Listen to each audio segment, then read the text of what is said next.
Welcome to Turkish exclusive குல்ஸ்மால் episode 3.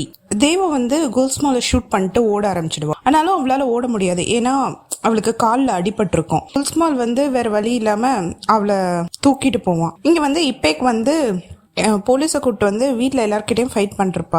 என் sister உள்ளதா இருக்கா அப்படின்னோடனே இவங்க சொல்லுவாங்க, நாங்கள் எல்லாரும் வெளியே தான் நிற்கிறோம், உள்ள யாருமே இல்லை அப்படின்னோடனே இப்பேக்கு சொல்லுவா, நீ பயப்படாத வெளியே வா அப்படின்னு சொல்லி தேவான்னு கத்த ஆரம்பிச்சிடுவா.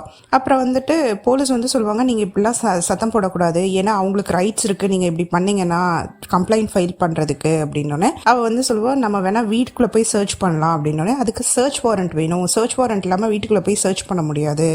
தேவாவை குல்ஸ்மால் ஒரு வீட்டுக்கு தூக்கி போவான். அவன் அவனுக்கு கேட்பா, இது யார் வீடு அப்படின்னோடனே இது என்னோட மேன்ஷன் தான், ஆனா இங்க போனோ எதுவும் இருக்காது, என்கிட்டயும் செல்போன் இல்ல, சோ தட் யாராச்சும் வரணும் நம்மளை காப்பாத்துறதுக்கு அப்படின்னு சொல்லுவான். அப்புறம் அவளுக்கு காலில் அடிபட்டோன்னே இவன் மருந்து போட்டுவிட்டு அந்த காலை ரெடி பண்ணுவான். இப்ப அவளால கொஞ்சம் எந்திரிக்க முடியும், நடக்க முடியும். அவன் சொல்லுவான், இன்னும் 2 நாள் ஆகும் உனக்கு இது சரியாகிறதுக்கு அப்படின்னு சொல்லுவான். அப்புறம் அவன் டிஷர்ட்டை ரிமூவ் பண்ணிட்டு அவனுக்கு இன்ஜெக்ட் பண்ணிப்பான். கிட்ட டவலை கொடுத்து அதை ப்ரெஷர் பிடிக்க சொல்லுவான். குல்ஸ்மால் கேட்பான், நீ இப்படி பண்ணலன்னா என்ன ஆகும் தெரியுமா அப்படின்னோடனே என்ன ஆகும் அப்படின்னு கேட்டோன்னே அவன் சொல்லுவான், நான் இறந்துடுவேன் அப்படின்னு சொல்லுவான். அவ வேகமா அதை ப்ரெஷர் பண்ணி பிடிப்பா. இங்க ஜாஃபர் அவ பாடி கோடு கால் பண்ணி என்ன பண்றா இப்பேக் அப்படின்னு கேட்பா. இப்பேக் பேசிட்டு தான் இருக்கா.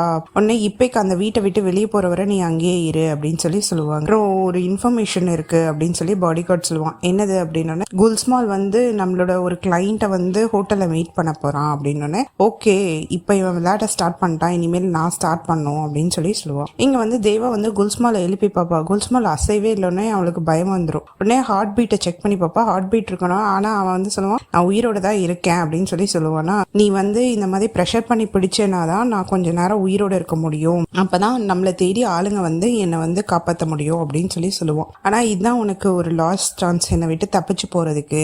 அந்த இடத்த விட்டு ஓட ஆரம்பிச்சிருவா. இங்க இப்பேக்கு வெயிட் பண்ணிருப்பா. அங்க இருக்க ஆண்ட் சொல்லுவாங்க, இங்க பாருங்க கண்டிப்பா இங்க யாருமே இல்ல. இப்பேக்கு கிளம்ப போவா. அதே மாதிரி தேவா அங்க இருந்து வேகமா ஓடியாருவா. கரெக்டா போலீஸ் வேன் போகும், இவ உள்ள போவா. இந்த மாதிரி குல்ஸ்மாலுக்கு அடிபட்டிருக்கு, போய் காப்பாத்துங்க அப்படின்னோடனே எப்படி அடிபட்டுச்சு அப்படின்னோடனே நான் தான் ஷூட் பண்ணேன், குல்ஸ்மால் பெர்மிஷன் இல்லாம நீ எங்கேயுமே போக முடியாதுன்னு சொல்லிட்டு அவளை தூக்கி உள்ள ரூம்ல போய் அடைச்சு. இங்க இப்பேக்கு ஜாஃபர் கூட பேசிட்டு இருப்பாங்க. ஜாஃபர் கேட்பாங்க, என் பெர்மிஷன் இல்லாம நீ எதுக்கு இப்ப போலீஸை கூட்டு போன, ஏதாச்சும் நடந்துச்சா, உனக்கு எந்த பிரயோஜனமும் நடக்கல, நான் தான் ஃபர்ஸ்டே சொன்னேன்ல அவ உன்னை லவ் பண்றான்னு, ஆனா இது என்னால நம்பவே முடியல, ஏன்னா அங்கே ஃபயர் ஆக்சிடென்ட் நடந்திருக்கு, எனக்கு தெரியும் என் சிஸ்டருக்கு தங்க பிடிக்கலன்றதுக்காக தான் அவள் பண்ணியிருக்கா, தப்பிச்சு ஓடுறதுக்காக அப்படின்னு சொல்லுவாள். இல்லை அவளுக்கு அவனை ரொம்ப பிடிச்சிருக்கு அப்படின்னு சொல்லி கன்வின்ஸ் பண்ணிட்டு அவங்க கிளம்பிடுவாங்க. ஜாஃபர் அர்மானும் இப்பேக்கும் பேசிட்டு இருப்பாங்க. அதை ஒட்டு கேட்பா. அப்போ அர்மான் சொல்லுவான், இந்த குல்ஸ்மாலுக்கும் எங்கள் அம்மாவுக்கும் ஏதோ இருக்கு, ஏன்னா எங்கள் அம்மா அவன் பேரை சொன்னாவே ஒரு மாதிரி கிரேசியாக நடந்துக்கிறாங்க இருக்குதான் அவங்க அம்மா கேட்டுட்டு கிளம்பிடுவாங்க. அப்போ இப்பேக்கு இப்பேக்கிட்ட அர்மான் சொல்லுவான், நான் உனக்கு ஹெல்ப் பண்ணுறான், உன் சிஸ்டர் ஹாப்பியாக இருக்காளா இல்லையான்னு தெரிஞ்சுக்கிறதுக்கு நம்ம நாளைக்கு அம்மாவுக்கு தெரியாமல் நம்ம டேரெக்டாக குல்ஸ்மால் வீட்டுக்கு போகலாம் அப்படின்னு சொல்லுவாங்க. குல்ஸ்மாலை டாக்டர் வந்துருவாரு. அவர் குல்ஸ்மால் கிட்ட சொல்லுவார், அனஸ்தீஷியா இல்லாமல் இதை பண்ண முடியாது, நான் உங்களை ஹாஸ்பிட்டல் தான் எடுத்துகிட்டு போகணும் அப்படின்னோடனே இல்லை நான் அனஸ்தீஷியா இல்லாமல் தாங்குவேன் வலி அப்படின்னோடனே இல்லை இதுக்கு நீங்கள் இறக்குறதுக்கான வாய்ப்புகள் நிறைய இருக்குது அப்படின்னு சொல்லுவாங்க. ஏன்னா இதை நான் முஸ்தஃபாவுக்கு ஒரு தடவை பண்ணியிருக்கேன், அப்போ நான் எங்கே இருந்தேன் காப்பாற்றிட்டேன், ஆனால் இப்போ முடியாது அப்படின்னோடனே முஸ்தஃபாவே காப்பாற்றிருக்கேன், என்னையும் காப்பாற்று அப்படின்னு சொல்லி அவன் திட்டுவான் டாக்டர்கிட்ட. உடனே சரி நான் செய்யறேன் அப்படின்னு சொல்லி. அப்போ இங்க ஆண்ட் கேட்பாங்க, நீ குல்ஸ்மால் அப்பயே விட்டுட்டு ஓடி இருக்கலாம் தானே, அவனுக்கு தான் அடிபட்டுருந்துச்சு, அப்புறம் ஏன் இங்க இருந்த அப்படின்னோடனே அவர் அவனை மாதிரி மோசமானது கிடையாது, எனக்கு மனசு இருக்கு, மனசாட்சி இருக்கு.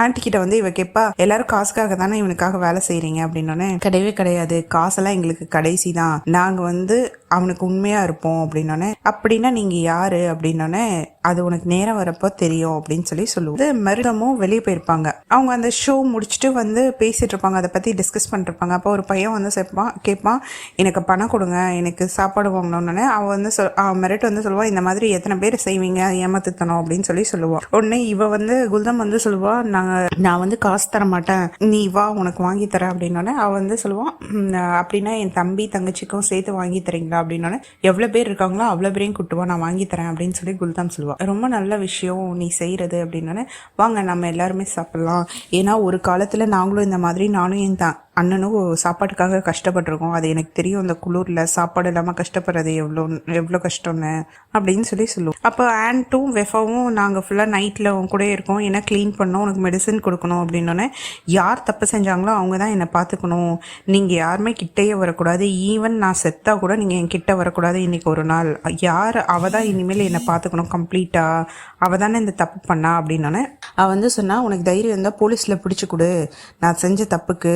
உடனே அவன் வந்துட்டு சொல்லுவான், நீ பண்ண தப்புக்கு இதுதான் பனிஷ்மெண்ட் நான் ஒன்று. அப்புறம் எல்லாரும் விட்டுட்டு கிளம்பிடுவாங்க. அவகிட்ட வந்து சொல்லுவான், மாத்திரை எடுத்து கொடு அப்படின்னோடனே அவன், நான் மாத்திரையெல்லாம் எடுத்து கொடுக்க மாட்டேன் அப்படின்னு சொல்லிட்டு அவள் போய் படுத்துருவான். ஃபீவர் அதிகமாக ஆரம்பிச்சோன்னே குல்ஸ்மால் வந்து புலம்ப ஆரம்பிச்சிருவான், அம்மா என்னை காப்பாத்துங்க, எனக்கு ரொம்ப கோல்டாக இருக்குது அப்படின்னோடனே துணியை பிழிஞ்சு அவன் தலையில் வச்சுட்டு இருப்பான். நைட் ஃபுல்லாக அவனை பார்த்துட்டு அவரை தூங்கிடுவான் அதே இடத்துல. வெஃபா கிட்ட வந்து குல்ஸ்மால் கேட்பான், இந்த கன் தேடி எடுத்துட்டியா அப்படின்னோடனே, கண்ணெல்லாம் தேடி எடுத்துட்டேன், எப்படி இவகிட்ட வந்துச்சுன்னு தான் எனக்கு தெரியல அப்படின்னு சொல்லி குல்ஸ்மால் சொல்லுவான். இன்னைக்கு ஒரு முக்கியமான நாள், எங்கள் அம்மா முகத்தை ரியாக்ஷனை நான் பார்க்கணும் அப்படின்னு வந்து அவன் சொல்லுவான்.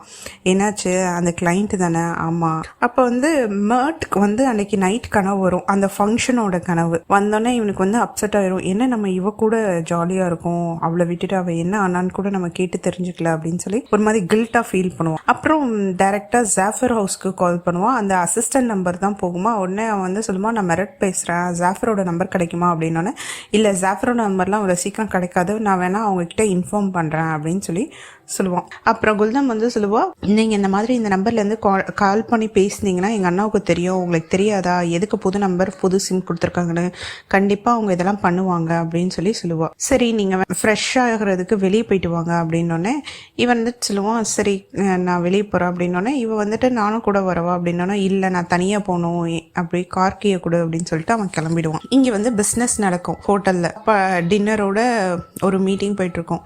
அப்போ வந்து சொல்லுவாங்க, அந்த ஆர்ட் ஒர்க்கெல்லாம் பார்த்துட்டு எங்களுக்கு ரொம்ப பிடிச்சிருக்கு, அந்த ஆர்டிஸ்ட்டு தான் நாங்கள் புக் பண்ணலான் இருக்கோம்.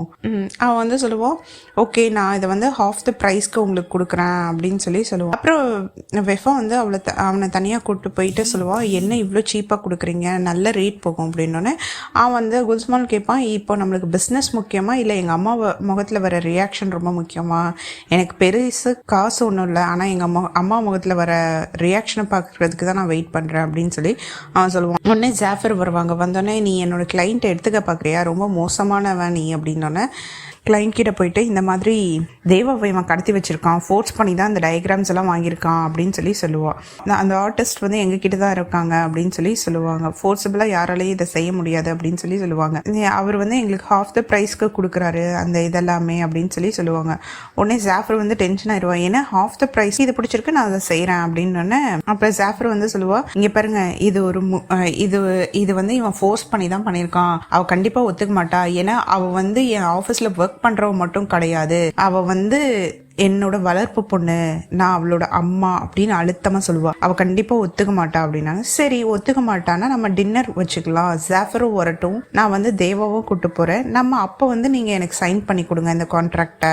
எல்லாரும் கிளம்பிடுவாங்க. அப்ப வந்து வெஃபா வந்து கேட்பான், எப்படி நீங்க நம்பிக்கையா இருக்கீங்க, அவ சைன் பண்ணுவாளா, அவ வந்து ஒத்துக்கிட்டானா இங்கே கண்டினியூ பண்ணட்டும், ஒத்துக்க மாட்டேன்னு சொல்லிட்டானா நான் அவளை ரிலீஸ் பண்ணிடுவேன் அப்படின்னு சொல்லி சொல்லுவான். நம்ம அந்த பொண்ணுக்கு வந்து ரூம் ரெடி பண்ணோம் குல்ஸ்மால் ரூம்குள்ளேயே அப்படின்னு சொல்லி சொல்லுவாங்க. அப்போ அந்த வேலை செய்கிறவங்க வந்து ஏற்கனவே நிறைய வேலை இருக்குது அப்படின்னு சொல்லிட்டு அவள் கிளம்பி போயிடுவாள். செய்கிறவங்க வந்து சொல்லுவாங்க, இன்னும் குல்ஸ்மால் மட்டும் அவளை லவ் பண்ண ஆரம்பிச்சிட்டானா நல்லாயிடும் அவனோட கம்ப்ளீட் லைஃபு அப்படின்னு சொல்லிட்டு இருப்பாங்க. அப்போ வந்து குல்தம் பற்றி பேசிட்டு இருப்பாங்க. குல்தமோட மேரேஜ் ஃபோட்டோஸ் எல்லாம் வந்திருக்கு அப்படின்னு சொல்லி சொன்னோன்னே எனக்கு வந்து வெஃபாக்கு வந்து ஒரே மாதிரி கஷ்டமாயிடும். அவள் இங்கே வந்து குல்ஸ்மால் மீட்டிங் முடிச்சுட்டு ரூம்க்கு வருவான். தேவாவும் எழுந்துடுவா. அவன் வந்து சொல்லுவான், என் ஊண்டுக்கு வந்து ட்ரெஸ்ஸிங் பண்ணு அப்படின்னு சொல்லுவான். நான் பண்ண மாட்டேன் அப்படின்னோடனே அவளை வந்து வற்புறுத்தி பண்ண வச்சிடுவான். அவள் வந்து கேட்பா, இப்படி தானே என்னோட ஃபியான்ஸையும் ஷூட் பண்ண அப்படின்னோடனே, நான் ஷூட் எல்லாம் பண்ணல, அப்போ என்னாச்சு அவனுக்கு அப்படின்னோடனே, நான் எங்கே ஷூட் பண்ணேன், அவன் சூசைட் பண்ணிக்கிட்டான் அப்படின்னோடனே, சூசைடா அப்படின்னா உன்னோட ஃபியான்சி யாருன்னே எனக்கு தெரியாது, ஒரு பொண்ணு கஷ்டமாக இருக்க காலத்தில் அவன் விட்டுட்டு போனானா அவன் உயிரோடு இருந்து என்ன பிரயோஜனம், அதனால தான் அவன் செத்துட்டான்னு நான் சொன்னேன் அவனுக்கு அப்படின்னு. அப்புறம் மருந்து போட்டு முடிச்சோடனே அந்த ஆண்ட் வந்து சாப்பாடு எடுத்துகிட்டு வருவாங்க. அப்போ வந்து அவளை வந்து சாப்பிடு கொஞ்சம் அப்படின்னோடனே, சாப்பிடு இல்லாட்டி உடம்பு வீணாக போயிடும், இல்லை நான் சாப்பிட மாட்டேன், இங்கே எப்பயுமே நான் சாப்பிட மாட்டேன் அப்படின்னோடனே அவன் வந்துட்டு சொல்லுவான், நீ சாப்பிட்டு தான் ஆகணும் அப்படின்னு சொல்லிட்டு அவள் இது எடுக்க போவா, பிரெட் எடுக்க போவா. அவன் ஒன்று, இதை நீ தொடக்கூடாது, நீ அன்னைக்கு செஞ்ச தப்புக்காக அப்படின்னு சொல்லிட்டு எக்ஸை கொடுப்பான் உடனே அவர் வந்துட்டு சொல்லுவா, நான் எக்ஸு சாப்பிட மாட்டேன். எங்கள் அம்மா வந்து நான் சின்ன பிள்ளையாக இருக்கிறப்போ அந்த எக் டிஷ்ஷை ப்ரிப்பேர் பண்ணாங்க. அவங்க வந்துட்டு நான் ரொம்ப ஹாப்பியாக இருந்தேன் அம்மா கூட சாப்பிட்லான்னு. அப்போ வந்து அம்மாவுக்கு வந்து ஒரு வேலை வந்துருச்சு, நான் கிளம்பி போகிறேன்னு சொல்லிட்டு அவங்க கிளம்பி போனாங்க. அது வரை நான் அம்மா வர்றதுக்காக வெயிட் பண்ணிட்டே இருந்தேன். ஆனால் அம்மா வரவே இல்லை. மறுநாள் காலையில் அவங்க இறந்து தான் இருந்தாங்க. அதுலேருந்து நான் எக்ஸ் சாப்பிட்றதே விட்டுட்டேன் அப்படின்னு சொல்லி அவள் அழுவலா. உடனே எல்லாருக்கும் கஷ்டமாயிடும். உடனே அவன் வந்து இனிமேல் யாருமே வீட்டில் இதை குக் பண்ணாதீங்க அப்படின்னு சொல்லிட்டு அவன் கிளம்பி போயிடுவான். இங்கே மெரிட் வந்து புது சிம்மை வாங்கி அவனோட ஃபோனில் போடுவான், புது ஃபோன் வாங்கி. அப்போ மெரிட் வந்து கால் பண்ணி அந்த பக்கத்து ஸ்டோரில் என்னாச்சு இப்ராஹிம்க்கு யாருமே ஃபோன் பிக் பண்ண மாட்டேன்றாங்க, எந்த காலும் போக மாட்டேங்குது அப்படின்னு சொல்லி கேட்பானா. அப்போ வந்து இப்ராஹிம் வந்து ஹாஸ்பிட்டலில் இருக்காரு, அவங்க வீடு எரிஞ்சிருச்சு, ஷாப்பும் எரிஞ்சிருச்சு. அப்புறம் இப்ராஹிம்க்கு ஹார்ட் அட்டாக் வந்துருச்சு. தேவா என்ன ஆனா அப்படின்னு கேட்பான். உங்களுக்கு தெரியாதா, தேவா வந்து இப்போ ஒரு பணக்காரனோட இருக்கா, அவங்க அப்பாவை இது வரைக்குமே அவள் வந்து பார்க்கல. அப்போ வந்து அவன் வந்து கேட்பான், உங்ககிட்ட தேவா இல்லை எப்பிக்கோட நம்பர் இருக்கா அப்படின்னோடனே, இருக்குது நான் சென்ட் பண்ணுறேன், என்கிட்ட தேவா நம்பர் எப்படி இருந்தாலும் நாட் ரீச்சபிளாக தான் இருக்கும், இப்பேக் நம்பர் வேணால் கொடுக்குறேன் அப்படின்னு சொல்லி சொல்லுவான். இங்கே இப்பேக்கும் அர்மாக்னும் ஜாஃபருக்கு தெரியாமல் அவங்க குல்ஸ்மால் வீட்டுக்கு போகிறதுக்கு பிளான் பண்ணுவாங்க. எங்கள் அப்பாவை பற்றி தேவா வந்து ஆன்ட்டி கிட்ட கேட்பா, எங்கள் அப்பா பற்றி தெரியாமல் என்னால் கவலைப்படாமல் இருக்கவே முடியல, ப்ளீஸ் எனக்கு ஏதாச்சும் ஹெல்ப் பண்ணுங்கள், எங்கள் அப்பாவை பற்றி தெரிஞ்சுக்கணும், நான் வந்து பார்க்கலாம் முடியாது, ஆனால் உங்கள் அப்பாவோட ஹெல்த் வேணால் எப்படி இருக்குன்னு வேணால் கேட்டு சொல்கிறேன் அப்படின்னோடனே ரொம்ப தேங்க்ஸ் அப்படின்னு சொல்லி அவள் ஹக் பண்ணி.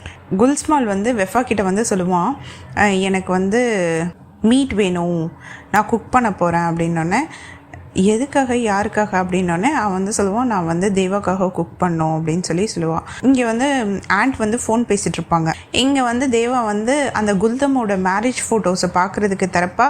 அதுக்கப்புறம் யார் இது குல்தம் அப்படின்னு நினைப்பா. அதுக்கப்புறம் சரி அப்படின்னு சொல்லிட்டு அந்த ஃபோட்டோஸை அப்படியே வச்சுட்டு போயிடுவான். வெஃபா வந்து சொல்லுவான், அர்மகன் வரான் இப்பேக்கோட நம்ம வீட்டுக்கு அப்படின்னோடனே, சரி நான் பார்த்துக்கிறேன் அப்படின்னு குல்ஸ்மால் வந்து தேவா கிட்ட வந்து சொல்லுவான், வா நான் உனக்கு ஷூட்டிங் ப்ராக்டிஸ் தரேன், அதில் வந்து எப்படி ஷூட் பண்ணணும் அப்படின்னு சொல்லி கொடுத்துட்ருப்பான்.